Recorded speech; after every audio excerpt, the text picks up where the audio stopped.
आपका स्वागत है आज की सुबह 9 बजे की क्लास में। बच्चों, आज का जो अपना 12th का इम्पोर्टेंट टॉपिक है वो है भूरी वलय परीक्षण। ये बेसिकली आपका चैप्टर नंबर जो 7 है पी ब्लॉक, उसमें से मैंने टॉपिक लिया है। बोर्ड एग्जाम में आया हुआ क्वेश्चन है कि भूरी वलय परीक्षण की रासायनिक समीकरण लिखिए। इसके रासायनिक समीकरण सिखाने से पहले मैं कुमकुम जैन आपको ये बताना चाहूँगी कि भूरी वलय परीक्षण आखिर किसके लिए होता है। यदि आप अपने प्रैक्टिकल लैब में गए हैं तो आपने 11th क्लास में नाइट्रेट आयन का परीक्षण किया होगा। किसका परीक्षण किया होगा बच्चों? नाइट्रेट आयन का परीक्षण। अगर जो बच्चे मुझसे पढ़ते हैं क्लास में, स्कूल में, उन्हें याद होगा कि हमने एक भूरी वाला परीक्षण किया था। थोड़ा सा मैं याद दिला दूँ हमने क्या करा था। हमने कुछ पदार्थ लिया था, उस पदार्थ को इसमें डाला था, फिर हमने क्या डाला था? पानी डाला था। जो बच्चों को मैंने परीक्षण कराया लैब में, मैं उनकी बात कर रही हूँ कि हमने क्या डाला था बच्चों? पानी डाला था। पानी डाल के इसका क्या बना लिया था? जलीय विलयन। और जलीय विलयन बनाने के बाद हमने दूसरी तरफ से इसमें ऐड किया था बच्चों फेरस सल्फेट का ताजा विलयन। क्या ऐड किया था? फेरस सल्फेट का ताजा विलयन। आशा करती हूँ याद आ रहा होगा। और फिर हमने परख नली को थोड़ा सा हमने क्या किया था? टेढ़ा किया था। हमने इस तरह से परख नली को टेढ़ा किया था और टेढ़ा करके परख नली की दीवार के सहारे सांद्र H2SO4 डाला था। याद आ गया होगा, सांद्र H2SO4 डाला था, जिससे जब इसको धीरे धीरे सीधा करते हैं तो दोनों विलयनों के मिलने पर क्या बनती है? एक ब्राउन कलर की रिंग बनती है, एक भूरे कलर की वलय बनती है, और इसे ही हम कहते हैं ब्राउन रिंग टेस्ट। और ये कौन देता है बच्चों? Nitrate ion. जिन्होंने नहीं किया तो इतना पैनिक होने की, परेशान होने की जरूरत नहीं है। मैं फिर से बताती हूँ मैंने क्या कहा। हमने क्या लिया था इसके अंदर? पदार्थ। परख नली में क्या लेते हैं सबसे पहले बच्चों? पदार्थ। किसका टेस्ट हो रहा है? नाइट्रेट आयन का। तो पदार्थ में क्या लेंगे? Nitrate ion. तो हमने ले लिया नाइट्रेट आयन, ठीक है। इसका जलीय विलयन पानी में आ गया नाइट्रेट आयन। फिर हमने क्या मिलाया? Ferrous sulphate. इसके अंदर हमने क्या मिलाया बच्चों? इसका जलीय विलयन ले लिया। फिर हमने इसमें से क्या मिलाया? फेरस सल्फेट का ताजा विलयन। और फिर इसके अंदर हमने क्या डाला? सांद्र H2SO4। और इन सब के मिलने से क्या बनी? परख नली के तल में क्या बनी? एक भूरे रंग की वलय। ये इसका टेस्ट था। इन सब के मिलने से क्या बनती है? ब्राउन कलर की रिंग बनती है।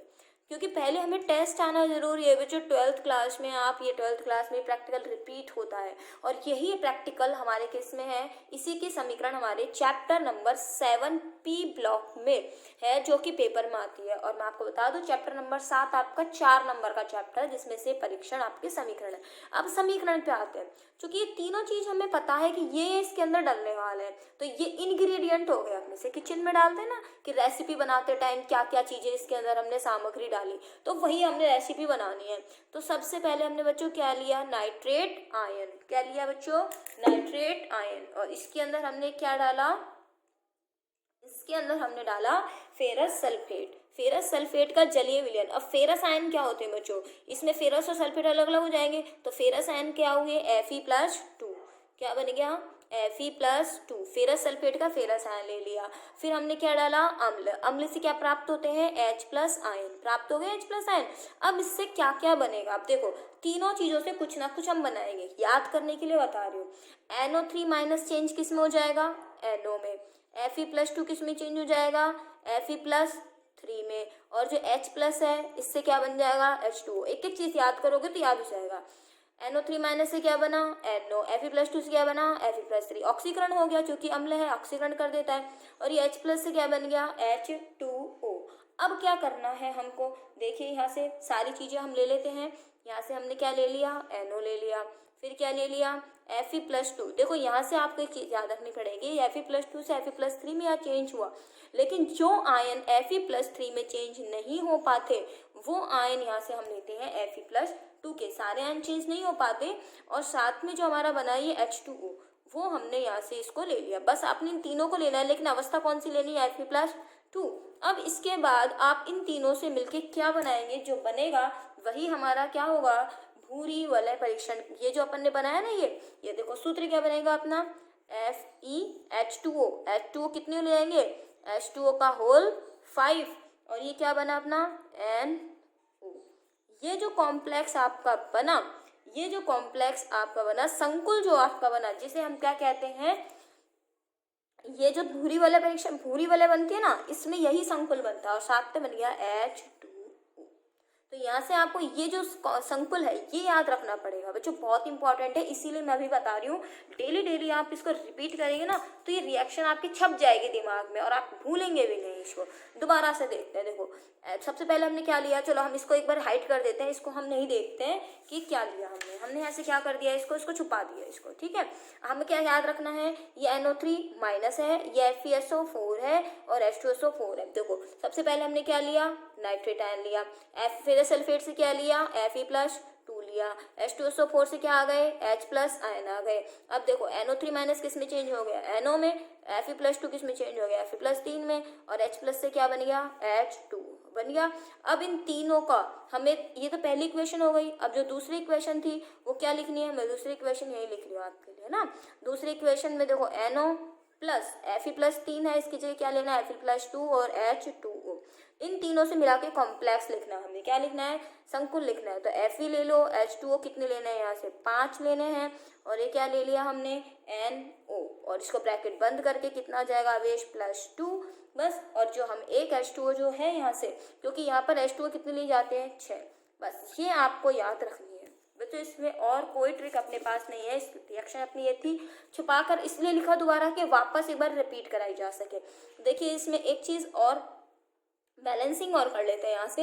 ये यहाँ से हमने Fe जो हमें लेने हैं वो कितने लेने हैं बच्चों, 3 Fe+2 लेने हैं और 3 Fe+3। यहाँ से कितने हैं अपने पास, H+ आयन में देख लेते हैं कितने हैं अपने पास। यहाँ से कितने H आयन लिए जाते हैं, 4, और ये 2H2O।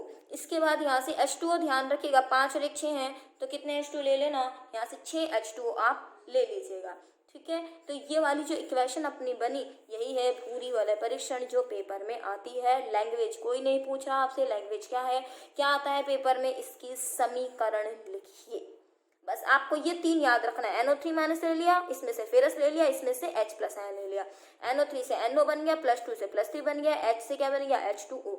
इन तीनों को मिला के क्या बना दिया हमने, एक संकुल, यही है भूरी वाले परीक्षण। तो एक तो चीज ये आपकी, एक क्वेश्चन और कवर करा देते हैं यहीं से आपका, फिर एक बार इसको रिपीटेशन में ले लेंगे अपन। क्वेश्चन क्या कवर करा रहे हैं, देखिए बच्चों सीधे क्वेश्चन आता है, क्या होता है जब कॉपर आयन के विलयन में अमोनिया गैस प्रवाहित की जाती है। एक चीज मैं आपको बता दूं, या तो क्वेश्चन ऐसे बनता है या ऐसे कह देता है कि कॉपर आयन की अमोनिया के साथ अभिक्रिया लिखिए, ठीक है। चलो इसको कैसे करना है हमें सॉल्व, Cu, ठीक है, इसमें भी संकुल बनेगा, संकुल मतलब है कि बड़ा सा ऐसा बड़े ब्रैकेट वाला कंपाउंड बनेगा अपना। फिर हमने क्या लिख दिया, NH3, यही 2 चीज तो लिखी हुई है हमारे पास। अब कितने NH3 यहाँ जुड़ेंगे, ये सबसे बड़ा हमारा सवाल है।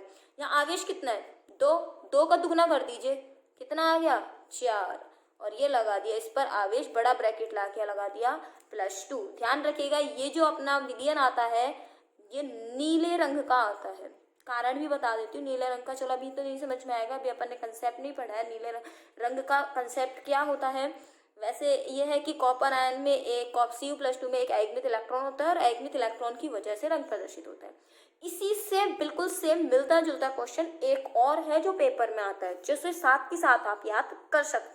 देखिए बच्चों क्वेश्चन है, क्या होता है जब AgCl की या Ag+ की क्रिया अमोनिया से करते हैं। वहां पे किससे था, Cu+2 की क्रिया किससे थी, अमोनिया से। यहाँ किसकी क्रिया है, Ag+, क्योंकि हम जानते हैं Ag+ में Ag पर कितना आवेश है, +1, Cl पे कितना है, -1। Ag की बात हो रही है, Cl की बात नहीं हो रही, केवल Ag+। रिएक्शन की फॉर्म में लिखूं तो बच्चों ये लिख सकते हैं अपन, Ag+ और ये अमोनिया। अब आपको समझ आ जाएगा दोनों क्वेश्चन एक साथ क्यों लिए हैं। ये Ag+ है ना, प्लस मतलब +1 है, 1 का दुगना कितना होता है, 2। अब हमने देखो Ag लिख दिया, ये NH3 लिख दिया। अब कितने अमोनिया जुड़ेंगे वही तो नहीं पता, लेकिन 1 का दुगना क्या होता है, 2, तो ये 1 का दुगना क्या लिख दिया, 2 लिख दिया। ये बड़ा ब्रैकेट बनाया, कितना आवेश लिखा हुआ है, +1 लिख दीजिए। ये मैं बता दूं ये विलयन कैसा होता है, रंगहीन होता है जो बनता है, क्योंकि यहाँ एक भी अयुग्मित इलेक्ट्रॉन Ag+ के पास नहीं होता।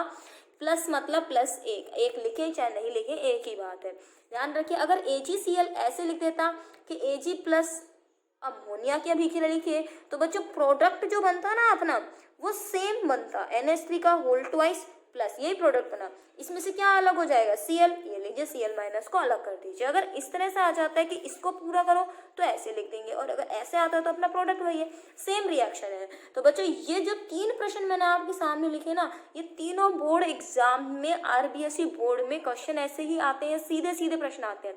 और मैं ये इसलिए करा रही हूँ ताकि लॉकडाउन के टाइम पर ये जो थोड़ी टफ चीज़ें हैं, जो रिएक्शन वाइज है, जिनको याद करने में आपको टाइम लगता है, वो उन्हें मैं आपको जुलाई से पहले पहले याद करवा दूँ।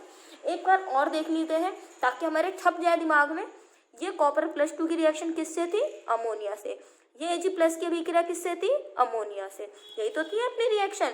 पेपर में सीधा आता है अभिक्रिया को पूर्ण करो, या क्या होता है जब इसके विलयन में इसको प्रभावित करते हैं। ये देखिए कॉपर और ये NH3, ये हमने Ag लिख दिया, ये क्या लिख दिया? NH3।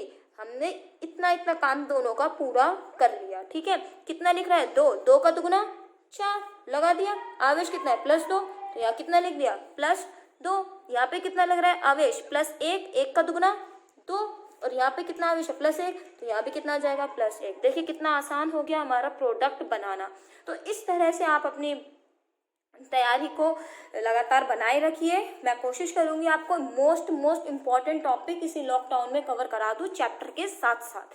तो धन्यवाद, पढ़ते रहिए। कुकू केमिस्ट्री हमारा चैनल है, अगर आपको अच्छा लगता है तो आप पढ़ते रहिए इसे।